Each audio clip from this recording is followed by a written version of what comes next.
Hello, everyone. Welcome to Byron K. Ward Presents Business Leadership with Action. We are thrilled to bring exemplary business leaders to share their life journeys with our audience. Most of these stories are from men and women of color, especially highlighting examples of business excellence from African Americans. So sit back and enjoy today's positive story of success, leadership, money, and inspiration. It's a great pleasure for me this morning, and I'm excited to host this exclusive interview with Mr. David Albritton. Mr. Albritton is the CEO of 1988 Strategies, LLC, and he is a registered and accomplished business leader. He's an international Coaching Federation certified executive coach, that's ACC, a public speaker, a public relations communications expert with more than 35 years experience in across various sectors, government, corporate, nonprofit. He's a native of Philadelphia, Pennsylvania, and he's the founder and chief executive of the executive coaching business advisory firm 1988 Strategies, and he specializes in a range of management consulting services specifically focused on executive and leadership development, coaching for corporations, government agencies, nonprofits, associations, small business, and he is highly motivated individuals and teams. It is great to have you on the show today, David. Thanks for joining me. Byron, thank you so much for having me this morning. It's an honor and a privilege. I really appreciate the opportunity. Yeah, it's man, you've got such a great legacy here from the military and corporate and a very diverse background. But we like to start our interviews from the beginning. Yeah, And would you tell us a little bit about your childhood and your upbringing in the city of Philadelphia? absolutely. No, I definitely am a born and raised in Philadelphia. Proud Eagles fan. Go Eagles. But we actually spent 6 years in Denver, Colorado, as well as a kid. And so we moved when I was 6 years old to Denver, and then moved back as I started high school at age 13. But every summer I'd come back and spend the summers in Philadelphia with my grandparents. And I think, that experience for me growing up in North Philadelphia, particularly, and back in North Philly, back in the early 70s, there was a lot of gang warfare, a lot of just, turbulence and issues going on. So you learn how to take care of yourself, and you learn to take care of the people around you and pay attention to your surroundings and those types of things. And those are life lessons that I've carried with me for the rest of my life. But I think also, my childhood as it relates to just kind of how much we moved around. I went to different kindergarten, different first grade, second grade, third grade, fourth grade, fifth grade, sixth through eighth, and then ninth through 12th, all different schools. And so I was always the new kid. I always had to make new friends and all of that. And I think I'm actually, as hard as that was, as difficult as it was as a youngster, I'm very thankful that I had to go through that experience, because as I transitioned into becoming a professional, networking is one of my strongest suits. I feel like I am able to and confident in my ability to speak with anybody on any topic. And I don't shy away from that fact. And I believe has helped me tremendously in, my success in my corporate side, my success in the military side, but particularly now as an entrepreneur, and being able to network and develop new relationships for new clients. So I'm very thankful about that experience growing up. Yeah, that's great. Now, can you share a little bit about your family situation, Sure. siblings, and so forth? Yeah, so mom and my stepdad live in Maryland, not too far from me. I'm in the Washington, D.C. area. Moved them down from New Jersey a couple of years ago as they got older. I have a sister who also lives in Maryland. She lives about an hour, from me. Married, got a bonus family. Got 3 kids, 2 girls and a boy.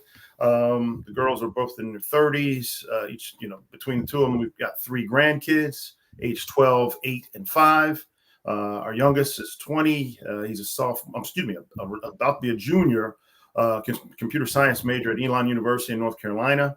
So all the kids are grown and gone.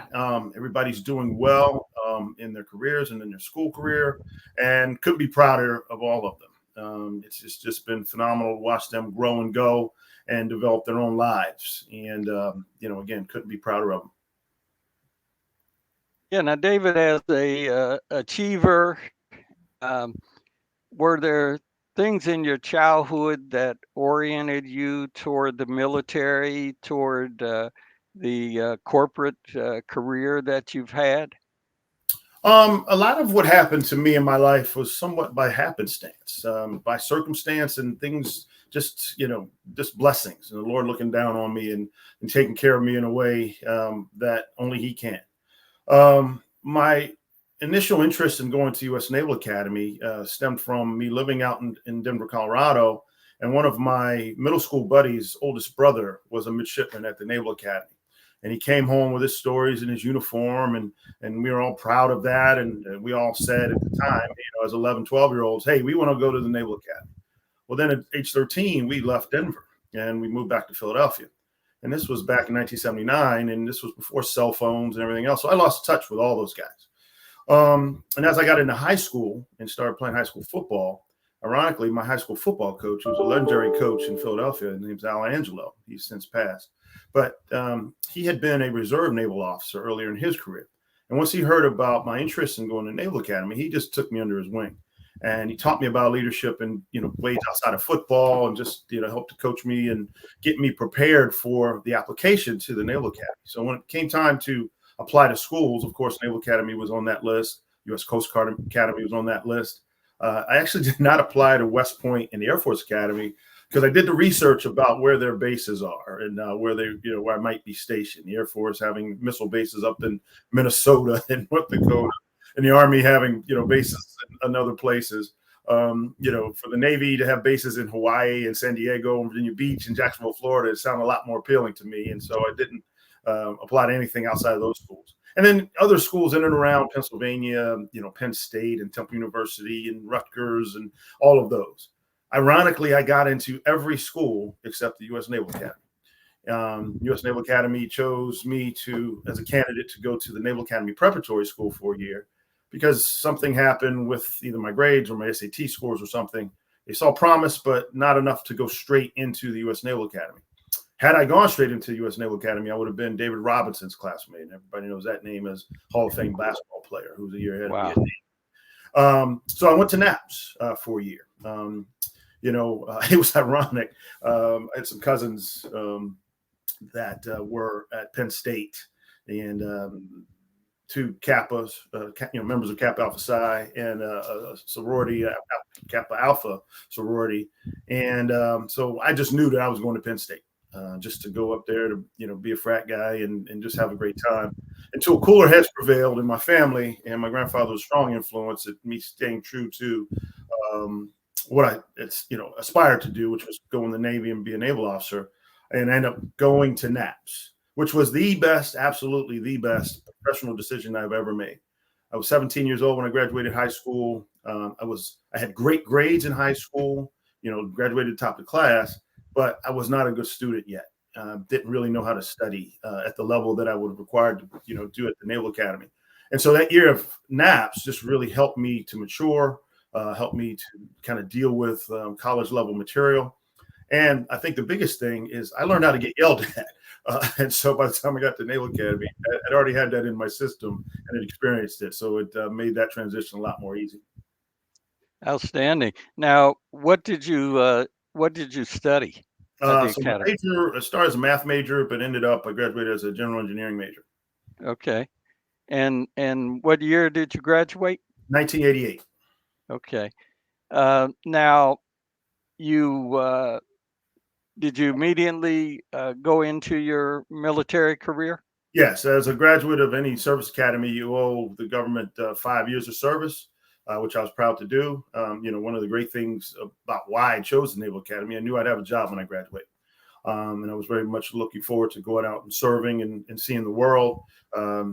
Having had the opportunity to travel a little bit as a younger kid, I knew there were things well beyond Philadelphia, and I thought the Navy could provide me with that opportunity. And it did. I've actually been to 55 countries in my life, mostly through the military, but I've done a lot of personal travel as well. Always been interested in how other people live and meeting other folks and just kind of engaging from a perspective of, we're human beings first and everything else comes second. And I've met a lot of great folks through those travels throughout the years, many of whom I'm still in touch with. And, even if we don't talk every day, a quick email here or there, a text message just to say, hey, you're doing okay, means everything in the world. So, that experience for me in the military was something I'm very thankful for. Yeah, that's a great network with the folks you meet in the service, no doubt. Absolutely. Yeah, so you had a naval career. Mm-hmm. How many years did you do in the service? So I ended up serving 10 years. Before I finished my initial 5-year obligation, the Navy allowed me to go to the Naval Postgraduate School to get my master's degree in management out in Monterey, California. And for every year of study, you owed additional 2 years of service. Which was great.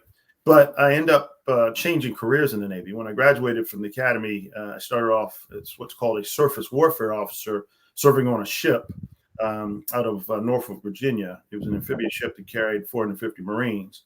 And so we deployed a lot. We were gone a lot on that ship. And after I left the ship and then went to 2 years of graduate school, the Navy wanted to send me back to sea on another ship. I had other plans. I had been gone too much in my mind. And so I love the Navy and I wanted to do something else in the Navy that I thought I could contribute to and do well. I'd had some friends that switched into the Navy public affairs community. And once I visited and met some of the folks who were in that community, I was sold. And so I put in a formal application to the Secretary of the Navy's office to switch careers in the Navy to become a Navy public affairs officer, and was thankfully picked up. And my first assignment as a PAO was in the Pentagon. So I was at the Chief of Information's office. At the time, was a 2-star Navy admiral who ran Navy public affairs. So I was on the Navy news desk, dealing with media on a daily basis. And then I had the honor of becoming the admiral's aide for about a year, which was one of the best jobs I've ever had, to really be that close to a senior officer, have that much access to the senior higher echelon of the U.S. Navy and the Pentagon, all the way up to the Secretary of the Navy's level, as well as the Chief of Naval Operations. And then went to London, England. So I was stationed in London from 95 to 98. I was a deputy public affairs officer at the 4-star command, was called the Commander-in-Chief, U.S. Naval Forces Europe. So lived in the West End of London for 2.5 years and was going to make the Navy a career. I actually pinned on Lieutenant Commander while I was in London, which is the same rank as Major in the Army, Air Force, Marine Corps. And once you reach that rank, you tend to stay for the rest of your career. But by happenstance, I met a gentleman who at the time was the chief communications officer at Sears Roebuck and Company in Chicago. And after engaging with him for a day, I met him and his family. He just took a liking to me, and after some months, offered me the opportunity to come back to Chicago and interview for a job opening he had at Sears. The real reason I went back, and I've laughed with him about this over the years because he's still one of my mentors and great friends. I hadn't been back to the States in about a year, and Sears was going to pay for me to come to Chicago for a week and give me a car and put me on per diem and give me an apartment, place to live. And so I was just going to go enjoy Chicago and be polite and come back to my naval career. But the job was just phenomenal, and I ended up getting out of the Navy on purpose to go take this job at Sears Roebuck and Company as a PR specialist. And that began my corporate career, starting in 1998. All right, and I noticed the diversity and the breadth of experiences that you've had in your career. Hmm. Was that by design or? Somewhat I designed, but a lot of happenstance as well. I mentioned the networking piece. I've always valued the vastness of my network and the strength of that network, and it was through that network that every opportunity that I've had in my career kind of was developed in terms of recommendations and sponsorship and introductions and those types of things. You know, my aspiration when I got out of the Navy, once I met, his name is Ron Culp, who is now a professor of, in public relations communications at DePaul University in Chicago. But once I met him, my aspiration in corporate was to become a chief communications officer like Ron. And so the jobs I took and what I considered and what I did in all the places I went was really to meet that goal. And I was thankful that in 2011, I became the vice president and chief communications officer of a spinoff company called Excelis. I was at ITT Corporation, which was about almost $12 billion multi-industrial company. I was the vice president of communications at ITT Defense. So they're $6.5 billion aerospace and defense business. And in 2011, ITT split into 3 public companies. And ITT Defense spun off to become an independent publicly traded company called Excelis. And I got promoted to be the chief communications officer there. So I'd reached my career pinnacle in 2011 when I got to Excelis. And that was a tremendous honor and an opportunity. Loved the job. And then as things happen in corporations, things happen, things change. Excelis got acquired by Harris Corporation in 2015. And that job and that headquarters went away. And so I had to pivot and find, another opportunity. And it just so happened at the time that the president, the number 2 executive at General Motors, was on our board at Excelis. And he asked me, knowing that I wasn't going to have a job, he said, well, why don't you come work for me at GM, which I did. So I went to General Motors in Detroit to be his head of communications.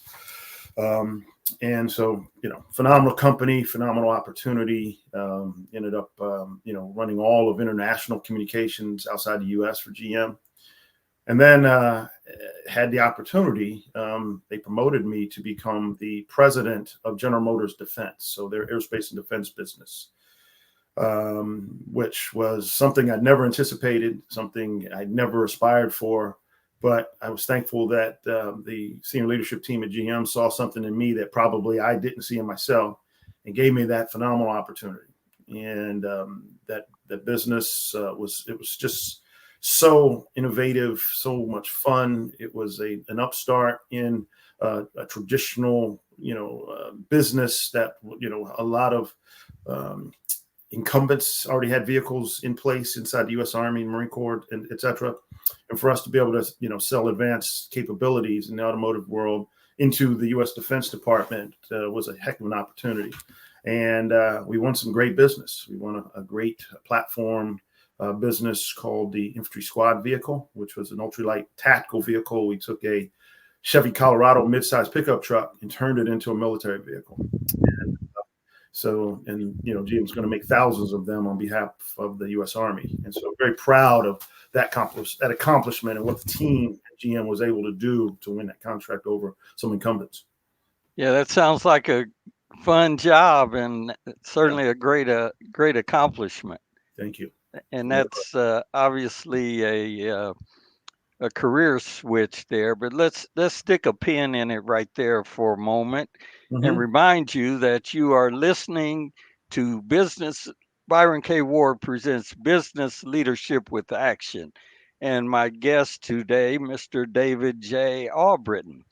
I want to remind you that on November the 24th of this year, 99.3 FM Community Advocacy Coalition and Oxnard College will be presenting our studio naming and benefit concert starting at 3 o'clock at the Oxnard College Performing Arts Building.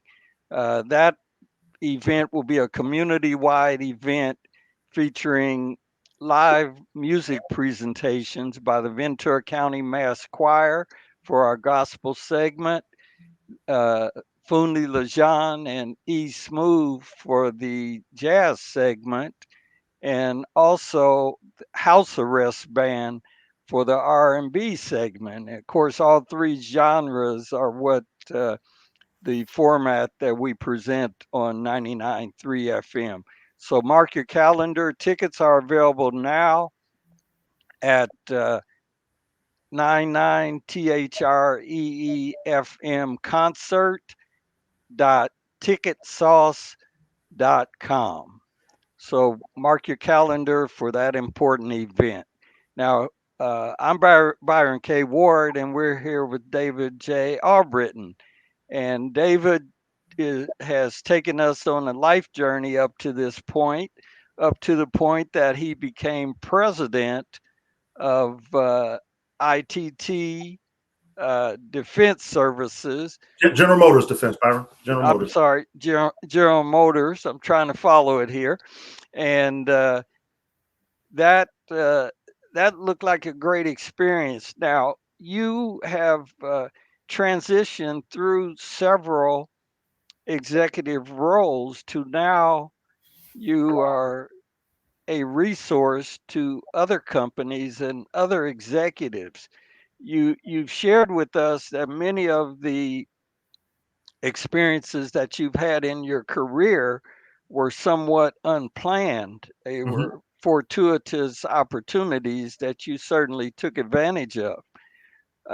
Tell us about 1988 Strategies and how you came to found your own company. Yeah, absolutely. And, again, it was one of those situations that you couldn't ever predict. I'd left General Motors to go to Amazon Web Services as VP of Communications there.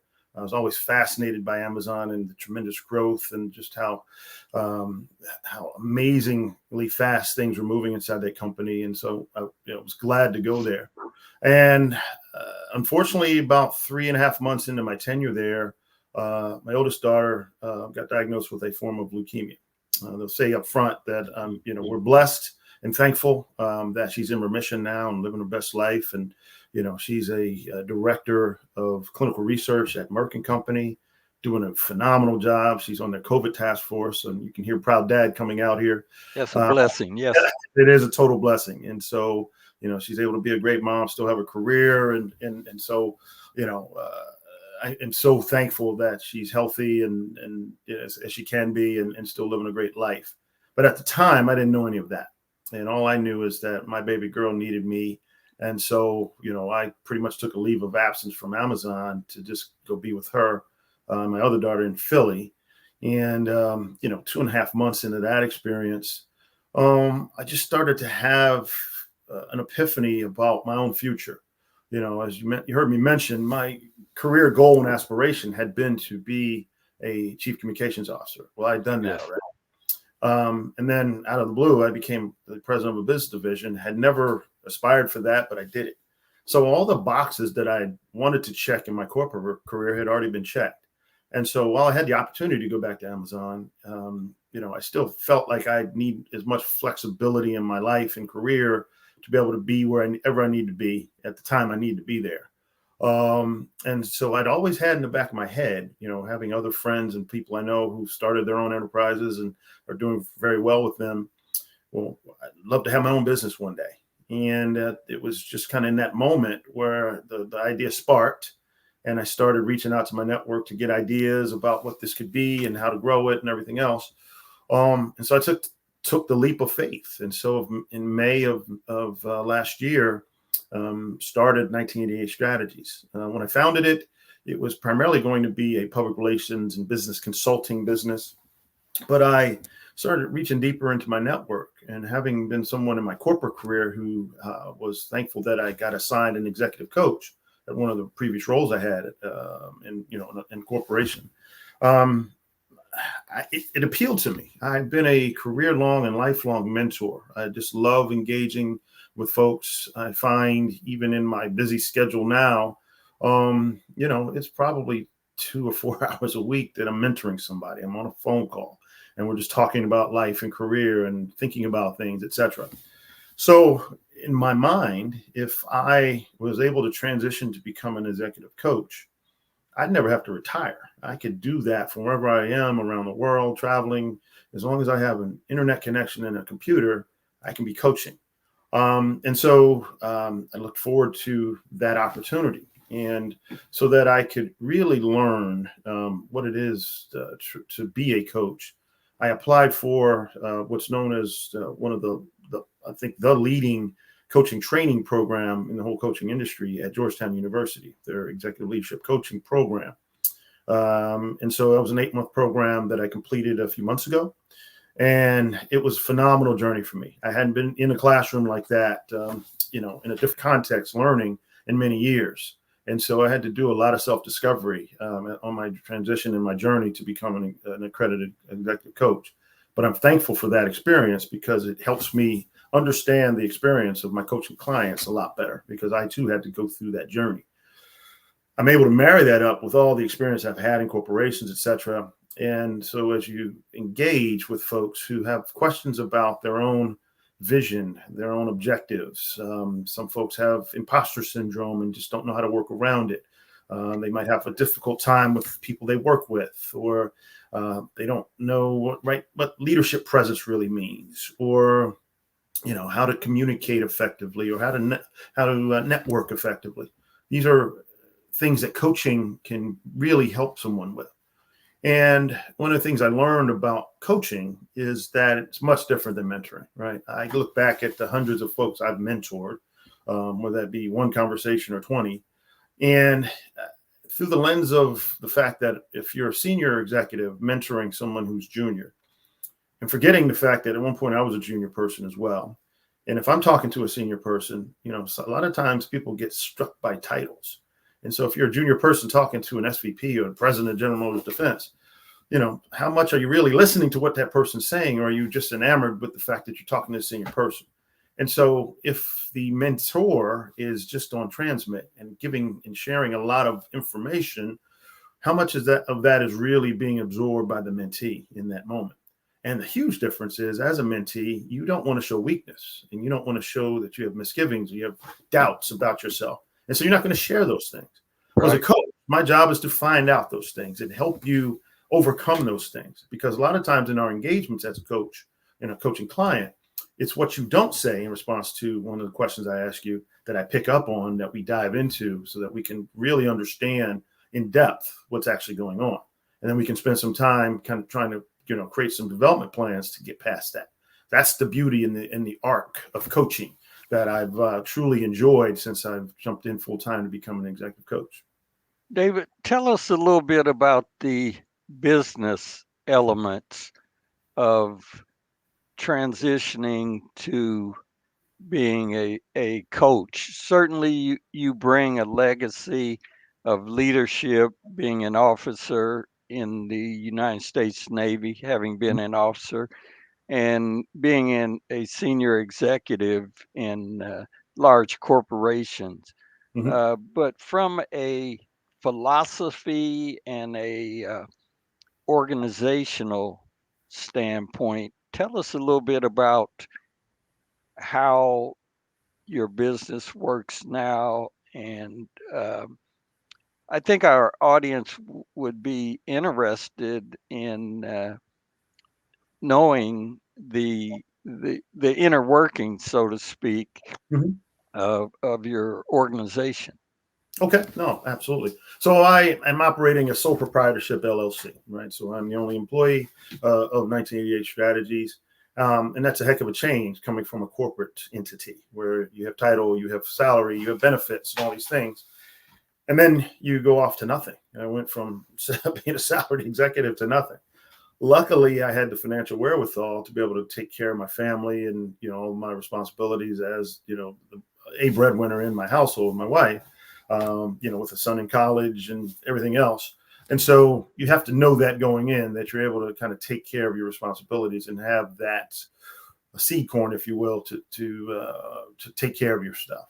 But you also have to have some money to invest in the business. So whether or not you take that out of your own coffers, or borrow that money, or you get an investor into your business, that's your choice. But you've got to be able to afford that transition, or else it's going to be a stark reality in that you're making no money now. and you're starting from scratch. And so that's a stark realization that you have when you transition. But then it's all about your network and, reintroducing yourself in this new context. People knew me as a public relations executive, as a business executive. Now I have to reintroduce these people who I've known for years that now I'm a coach. And what does coaching mean, right? A lot of people equate coaching to mentorship, et cetera. They don't know the difference. And so, introducing myself in that context and being a helpful resource for either them as individuals or perhaps people on their team. And, as I've gotten mentored, I probably have 13 or 15 mentor coaches that I engage with, or I have engaged with since I began this journey.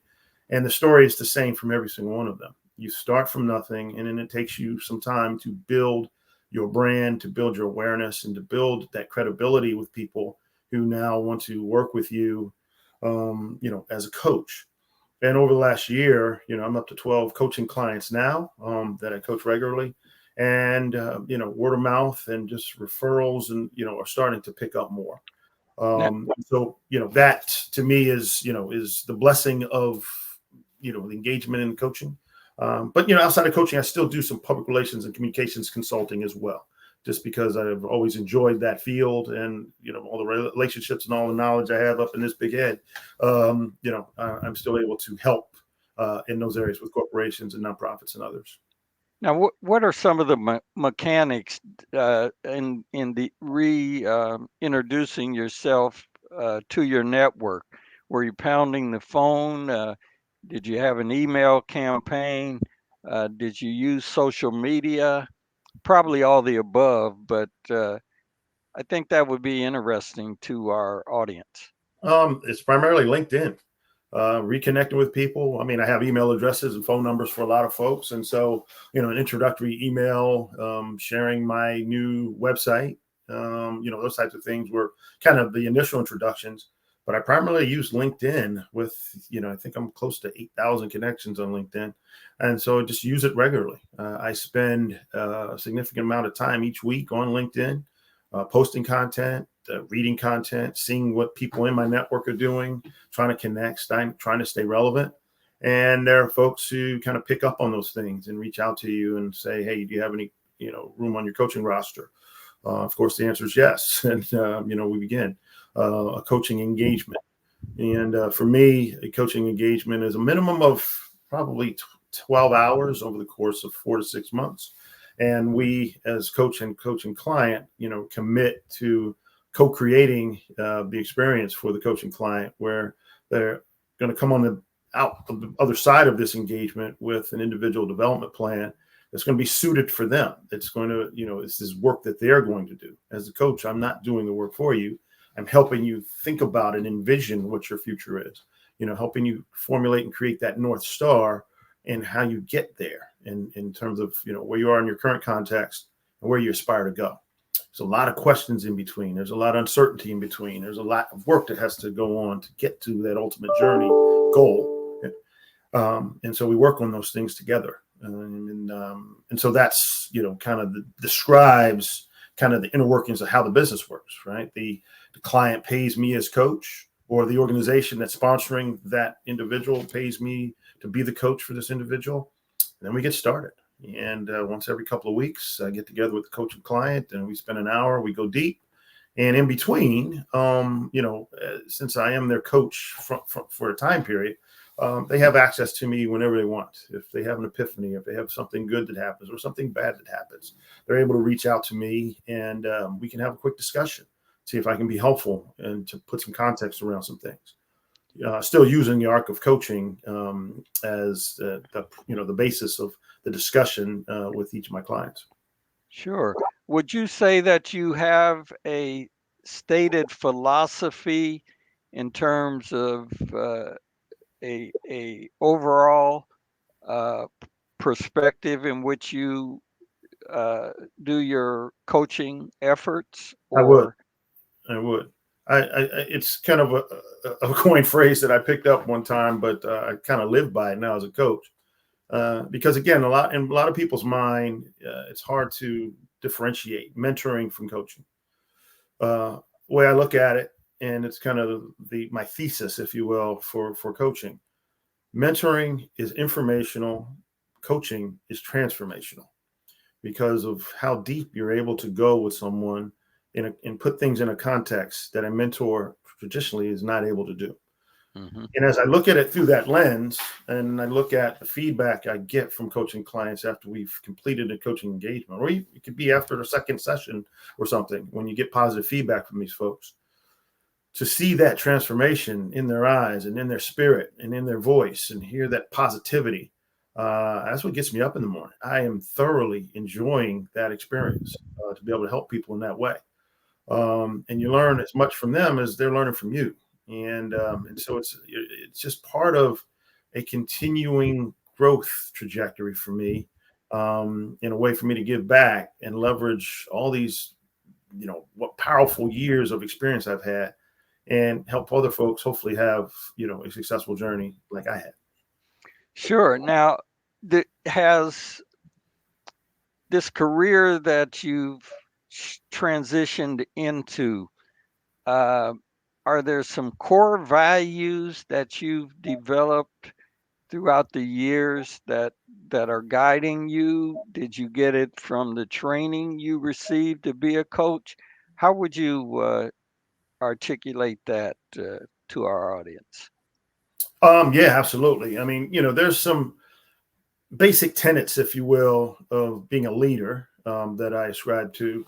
And, I think it extends into my coaching experience as well. Number one is integrity, right? One of the values of having a coach is that every conversation you have with your coaching client, and every topic you discuss is confidential, right? It is nobody else's right or responsibility to know and understand what we talk about, and that having that integrity is very important to me as a coach. It is one of the basic tenets of the International Coaching Federation's principles for being a coach.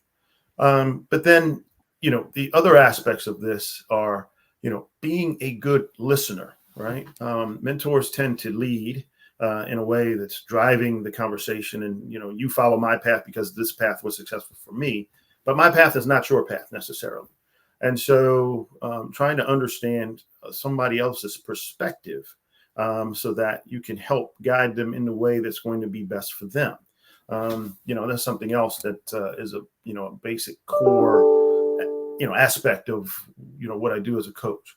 My personal values and what I hold important, my moral compass, those types of things I try to extend into my coaching practice.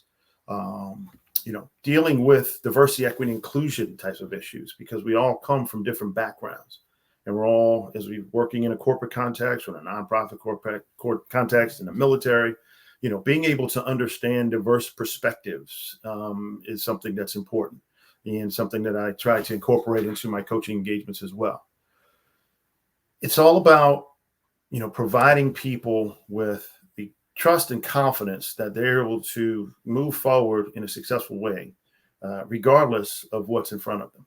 There may be real hurdles. There may be perceived hurdles. Let's understand exactly what that is, and then try to figure out the best path, either through it, over it, around it, under it, or just remove it entirely. And so I think, as a basic principle of a coaching practice, that's exactly what I try to incorporate in what I work on. Thank you for sharing that. Now, David, you're a single member LLC as far as your company's organizational structure. Mm-hmm.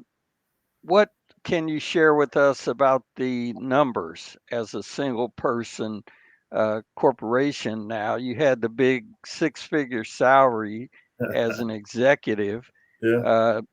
Can you share with us your targets or your actual I won't experience share at this time? specifics. I won't share specifics. I'll make I'll make six figures this year, between my PR consulting and my coaching. Not anywhere near what I was making as a senior executive, but I think and I've known this from talking to other coaches. It takes some time to develop just the core essence of your business. Do I anticipate in 3 to 5 years being as successful as I was in corporations? I'm pretty confident I will be. And so I just try to work it every day so that I make that happen. I've subsequently, outside of 1988 Strategies, formed a second coaching business with 3 partners. It's called Four Forces Executive Group. Each one of us have our own individual coaching businesses. We formed this consortium business so that we could add scale and come together and do some amazing things in the coaching world. And so, work on that business too. We're just developing it and, developing some programming for some specific audiences that, we'll hopefully later this year be able to launch and dive into. And so that kind of splits my life, between 1988 and Four Force Executive Group, and keeps me pretty busy. And so, but I'm enjoying the journey immensely. Now, is that the organization that you're as a board level? So I am a board director in that company, but I'm also the chief operating officer in Four Force Executive Group as well. Okay, great. So our next segment was going to address your vision for the future. So sounds like you're living that, but tell us a little bit about some of the things you think are important as you move forward. Well, one of the things that, as I became a senior executive, one of the things I aspired to do was serve on public company boards of directors. And I was thankful to get chosen and elected to my first public company board. It's a company called Embecta Corporation. In April of this year, Embecta spun off. It's about a $1.2 billion diabetes care business of Becton Dickinson and Company. So the business has been around in Becton Dickinson for about 100 years, but they spun it off in April to be an independently run public company. And I'm a board director for that company.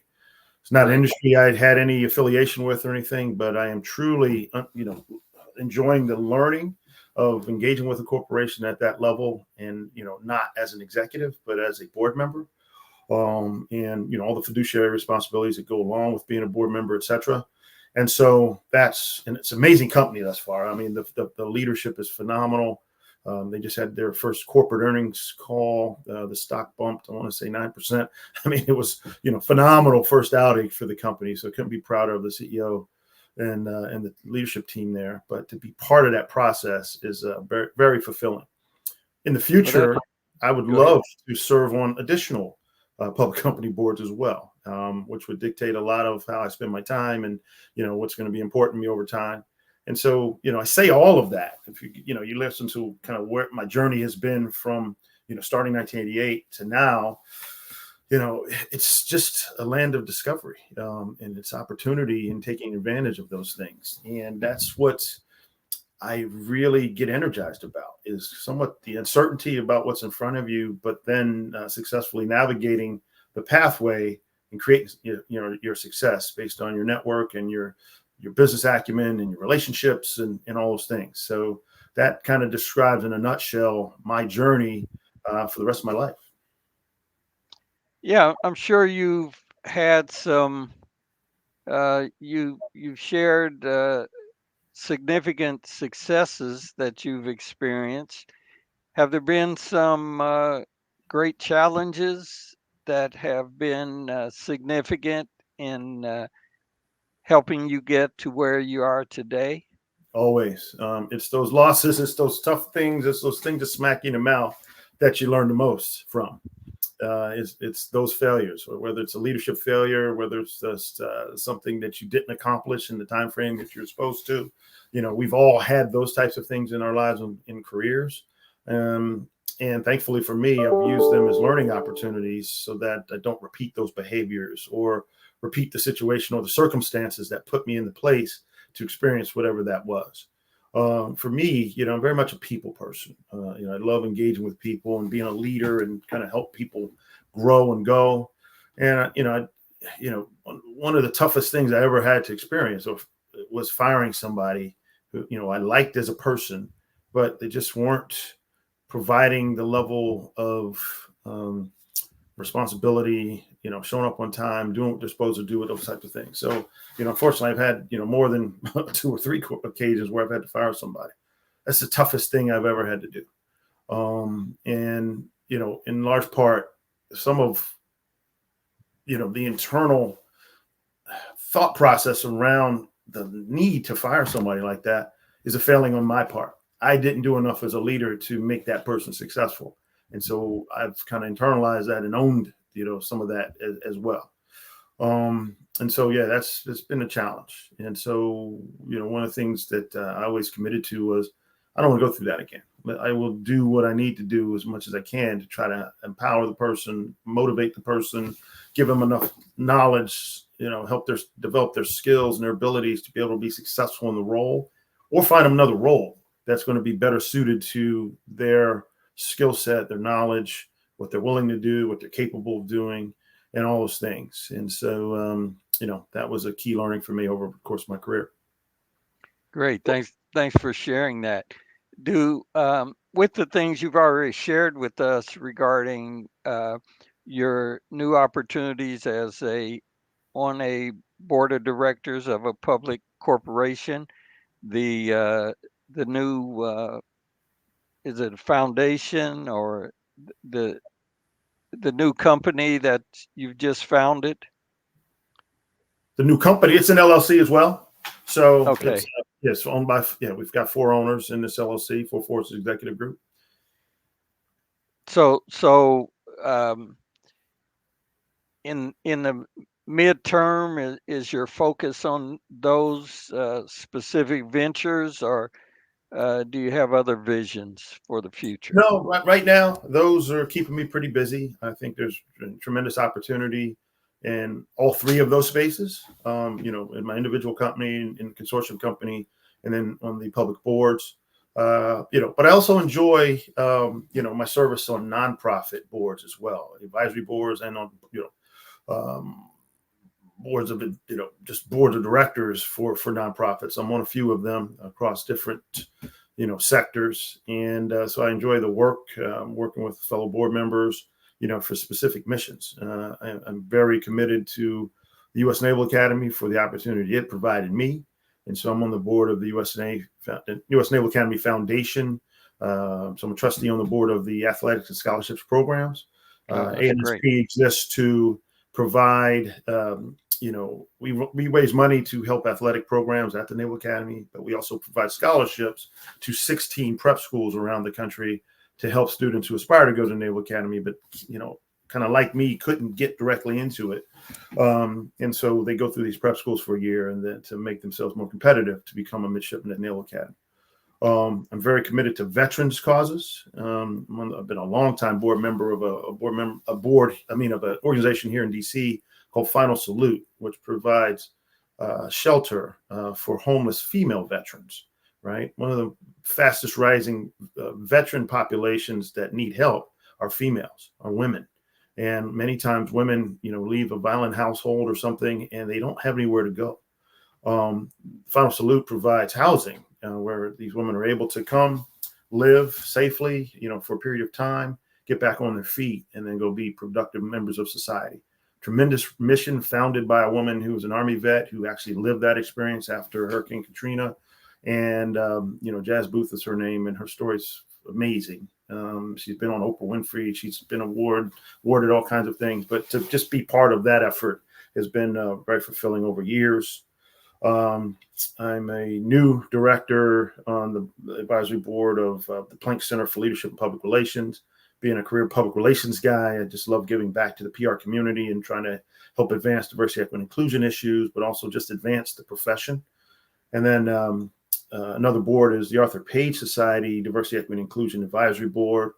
Same premise, same opportunity to continue to advance the public relations industry.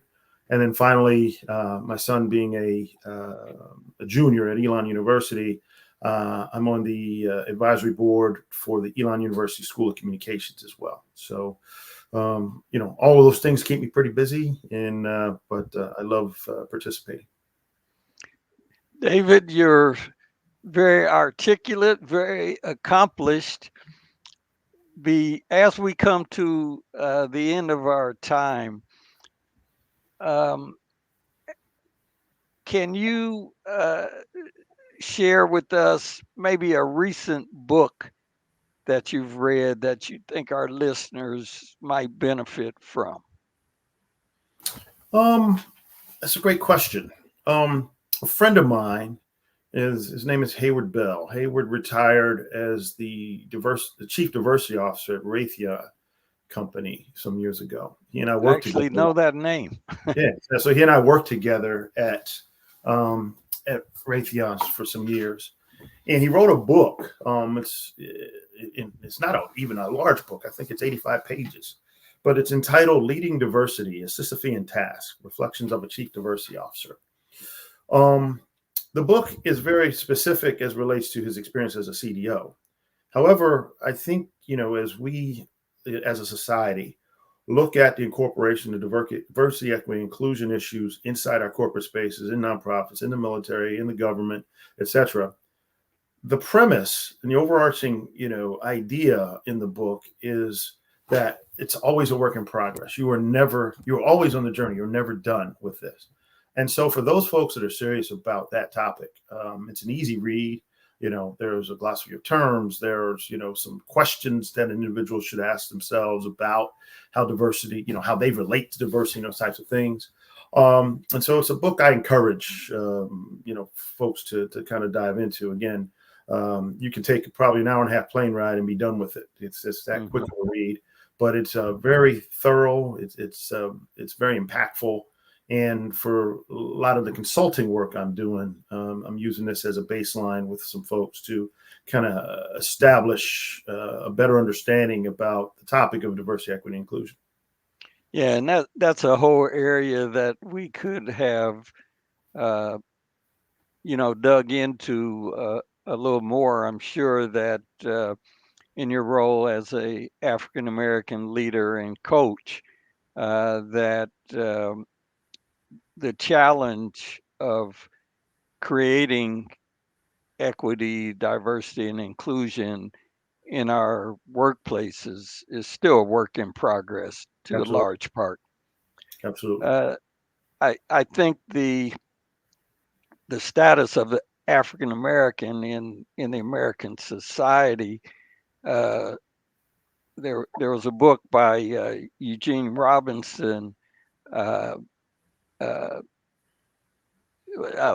Disintegration, the Splintering of the African American Community, where he talks about the diversity of uh, of the African American community, where you have the super rich, the Jay Z's, and the athletes, and you have a two-layer middle class, but you still also have that underclass, many immigrants, Haitians, and other uh, immigrants from of color, and it's a tremendous challenge to deal with in this company, in this country, with the division and the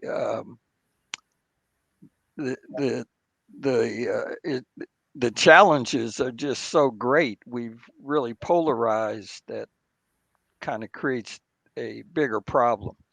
I didn't mean to get on a soapbox, Yeah. but that certainly your perspective. I'm sure you experience those challenges.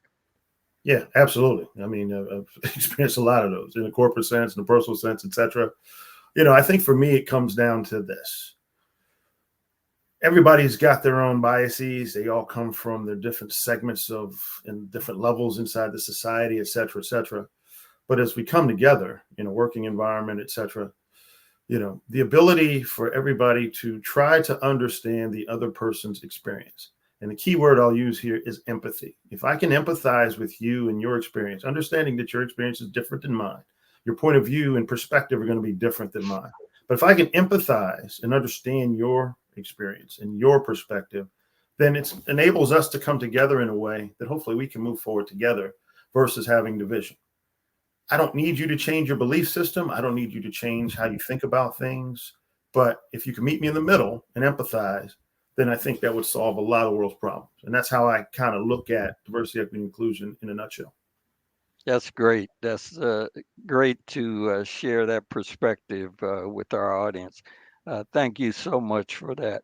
Um, as as we end our time together here, is there, I'd like to ask my guest, is there a saying or a quote that has guided you that you often share with those folks you encounter as either as coaching clients or Mhm.